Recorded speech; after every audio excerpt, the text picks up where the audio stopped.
semuanya? Baik. Perlu perkenalan nggak? Perlu. Kenalin nama kakak Firas Andika.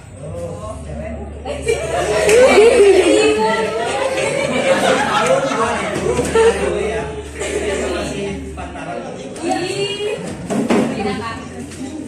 Sini rata-rata lahirnya tahun berapa? 2005.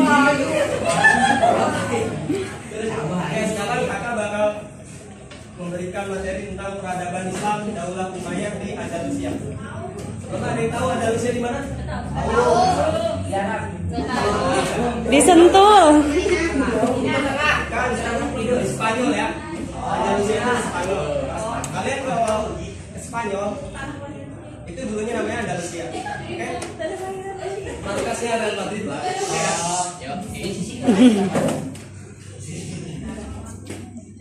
Sekarang kita masuk ke sejarahnya.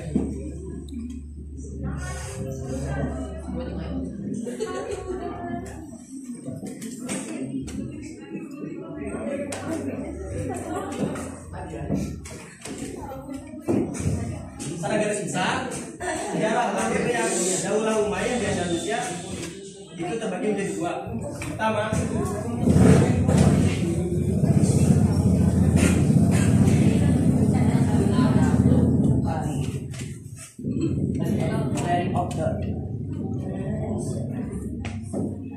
menaklukkan Andalusia. Sebelum Islam masuk ke Andalusia, Islam itu sudah terlebih dahulu berkembang di Afrika Utara.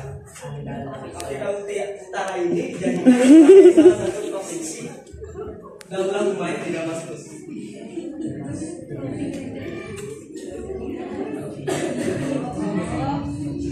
Setelah kawasan Afrika Utara itu benar-benar dikuasai oleh umat Islam dan menyatakan kesetiaannya terhadap pemerintah, umat Islam mulai memusatkan perhatiannya untuk menaklukkan Andalusia. Proses penaklukan Andalusia itu sendiri melalui tahapan yang sangat panjang. Gubernur Musa bin Nusair sebagai gubernur Afrika Utara mengutus Tariq bin Malik untuk menyelidiki keadaan Andalusia saat itu. Kemudian Tariq bin Malik membawa pasukan perang dan 500 pasukan berkuda. Pasukan perang dan 500 pasukan berkuda dan melintasi selat yang terletak di antara Maroko dan benua Eropa. Nah, melihat keberhasilan Tariq bin Malik ini, maka Musa bin Nusair kembali melakukan ekspedisi ke Spanyol dengan jumlah yang lebih besar, yaitu 7.000 pasukan. Kemudian 7.000 pasukan itu dipimpin oleh Khalid bin Ziyad yang terdiri dari suku Barbar dan orang-orang Arab yang dikirim oleh Khalifah Walid bin Abdul Malik. Dengan ditaklukkannya Andalusia, maka periode pertama pemerintahan Daulah Umayyah Andalusia dimulai dengan pusat pemerintahan di Damaskus. Pada periode ini, Andalusia berada di bawah pemerintahan para wali yang diangkat oleh Khalifah Daulah Umayyah yang masih berpusat di Damaskus. Untuk penaklukan Andalusianya. Sekarang faktor yang kedua yaitu peran Abdurrahman Khalid.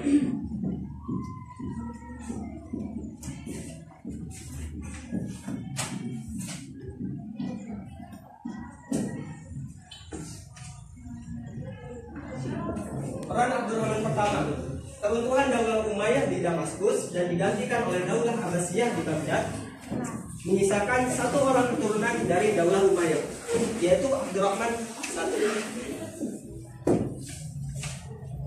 yang bergelar Ad-Dakhil. Jadi ini memiliki gelar Ad-Dakhil.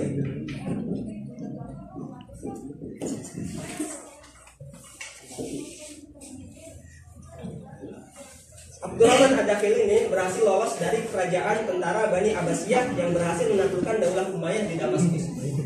Islam mulai babak baru dengan datangnya Abdurrahman Ad-Dakhil ini ke Andalusia. Kemudian Abdurrahman mengambil kekuasaan Andalusia pada masa Gubernur Yusuf Affan. Nah, pada periode ini umat Islam di bawah kekuasaan para amirnya mulai memperoleh kemajuan baik dalam politik maupun peradaban. Ini sejarahnya sudah harus singkat saja. Kemudian kita masuk ke perkembangannya.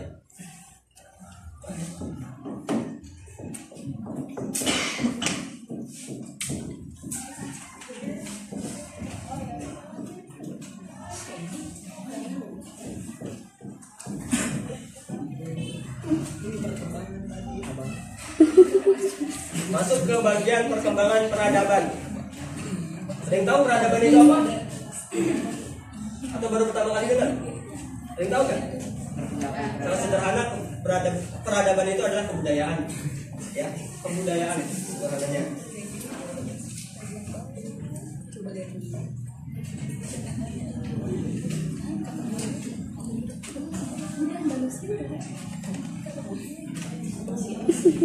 Apaan sih?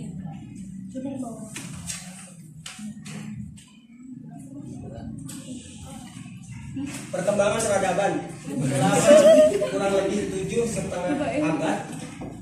abad Daulah Umayyah di Andalusia atau Spanyol berkuasa. Banyak prestasi dan kemajuan yang sudah dicapai. Bahkan pengaruhnya membawa Eropa kepada kemajuan. Puncak kejayaan Islam di Andalusia terjadi pada periode ketiga, dimulai dari pemerintahan Abdurrahman ketiga. Ya, ini Abdurrahman pertama, nanti ada Abdurrahman kedua dan Abdurrahman ketiga yang bergelar An-Nasir. Nah, pada periode ini, yaitu Abdurrahman ketiga yang tadi saya bilang, Andalusia itu mencapai puncak kejayaan dan kemajuan, menyaingi kejayaan Daulah Abbasiyah di Baghdad. Kemajuan apa saja sih? Kita akan bahas sedikit. Pertama itu ilmu pengetahuan.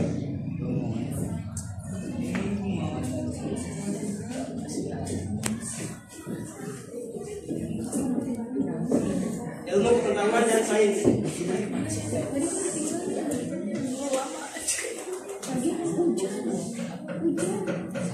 Dahulu Spanyol itu adalah kota yang subur hingga saat ini. Suburannya mendatangkan penghasilan ekonomi yang tinggi dan banyak menghasilkan pemikir-pemikir yang berkualitas. Masyarakat Muslim Spanyol merupakan masyarakat yang menjemuk, terdiri dari berbagai komunitas, antara lain Al-Muwaladun, orang Spanyol yang masuk Islam,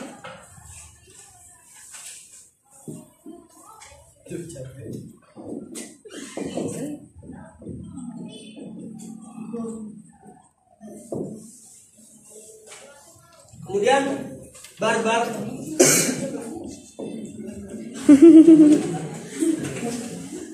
dan As-Saqalibah.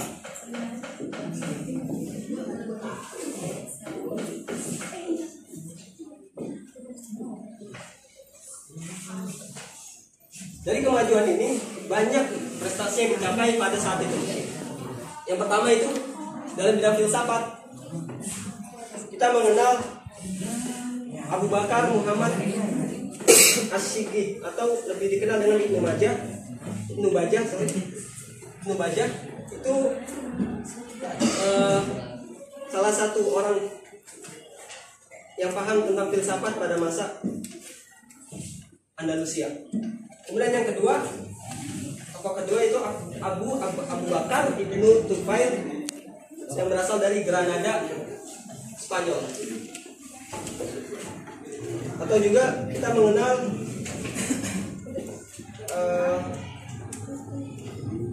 Ibnu Rus. Ibnu Rus itu kitab yang paling terkenal adalah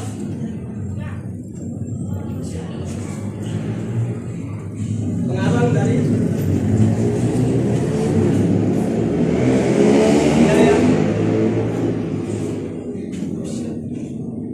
Al-Mujtahid.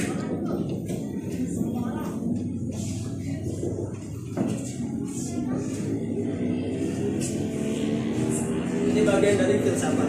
Kemudian yang kedua, ilmu sains.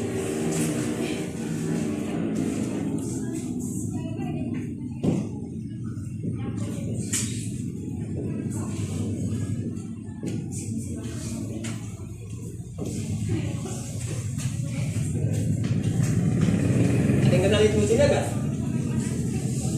Kamu pernah dengar Ibnu Sina?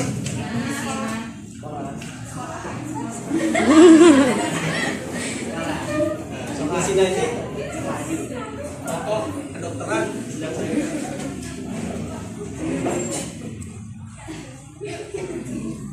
ibaratnya gini ya, Ibnu Sina itu pemikir utama dalam bidang kedokteran Islam. Ibnu Sina disebut.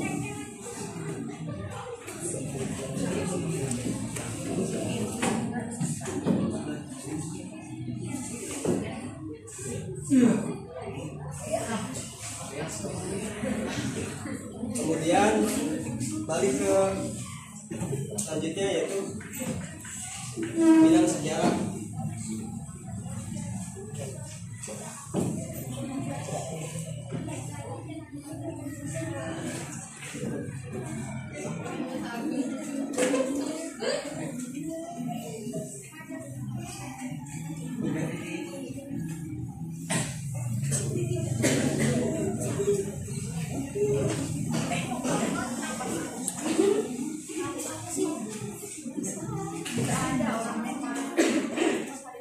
Dalam bidang sejarah, orang yang pertama kali mengembangkan teori perkembangan sejarah adalah Ibnu Khaldun. Siapa Ibnu Khaldun? Orang yang pertama kali mengembangkan teori perkembangan sejarah adalah Ibnu Khaldun melalui karyanya yang berjudul Muqaddimah.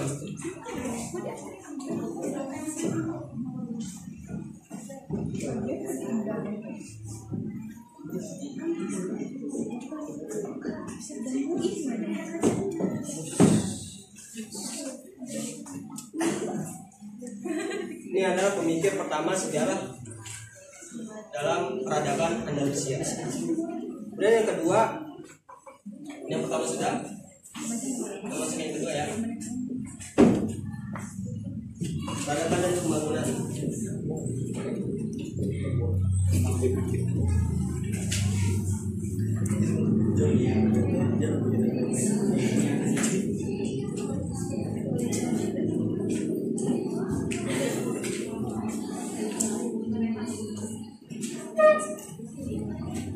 Banyaknya peninggalan monumental yang saat ini masih bisa kita lihat, yang jadi saksi sejarah akan perhatiannya sangat besar dari pemerintahan Daulah Umayyah Andalusia. Yang pertama adalah Cordoba.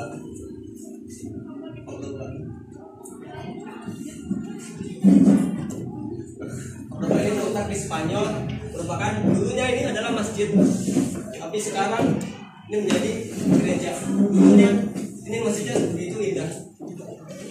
Kenapa? Karena bangunannya itu benar-benar corak Eropa banget. Itu Cordoba, masjid Cordoba dulu. Sekarang itu jadi katedral. Kemudian yang kedua itu Granada.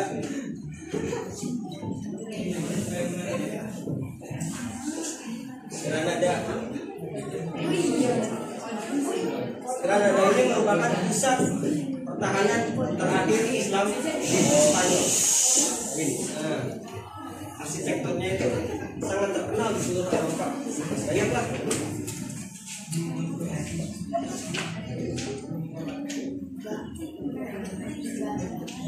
Ada Cordoba dan Granada. Nanti kita masuk yang tiga.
sejarahnya sudah singkat, perkembangan perang dunia saat singkat sudah. Jadi kita masuk ke bagian terakhir itu kemunduran ya. Kemunduran Daulah Umayyah di Andalusia.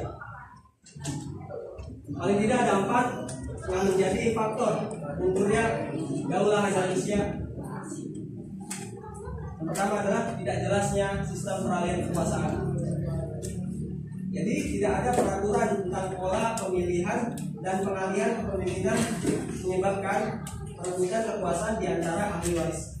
Dulu sistem kerajaan ya, jadi dari orang tua ke anaknya pun sama. Jadi sistemnya turun temurun gitu. Kalau Indonesia kan demokratis maksudnya. Artinya dia dipilih oleh rakyat dan untuk rakyat. Sedangkan dulu monarki ya, dari ayahnya gitu kan, turun ke anaknya pun sama, turun ke bawah hingga keturunannya. Karena tidak adanya pola pemilihan dan pengalihan kepemimpinan itu menyebabkan perebutan kekuasaan di antara ahli waris. Yang kedua, tidak adanya ideologi pemersatu.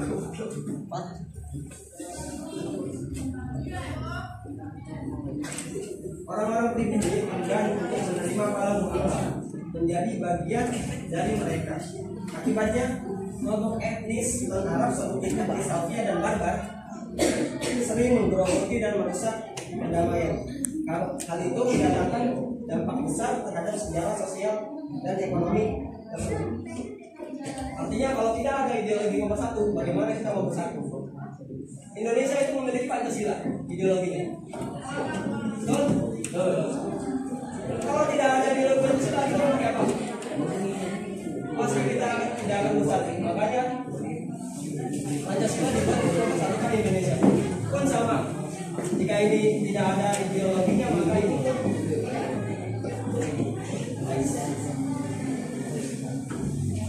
faktor yang kedua. Kemudian ketiga, keterpurukan ekonomi.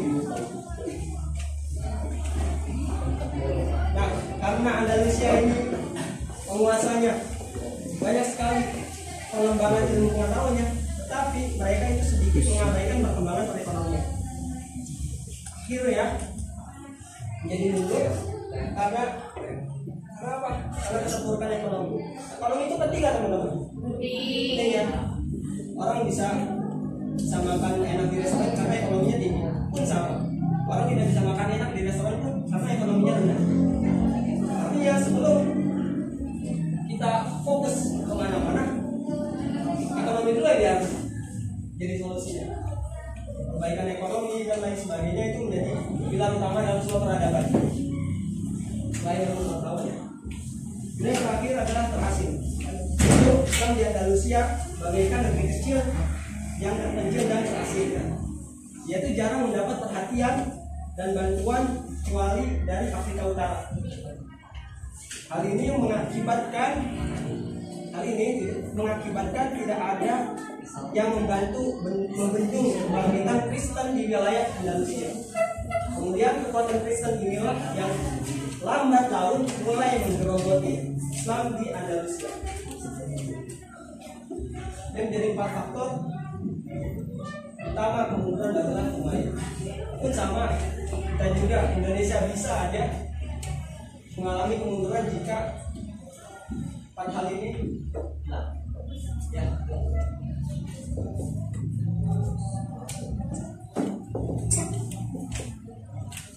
Sudah jelas ya?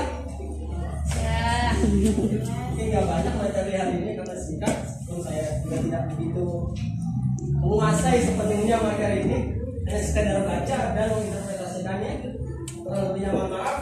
Saya Indra Sandika. Assalamualaikum warahmatullahi wabarakatuh. Waalaikumsalam warahmatullahi wabarakatuh.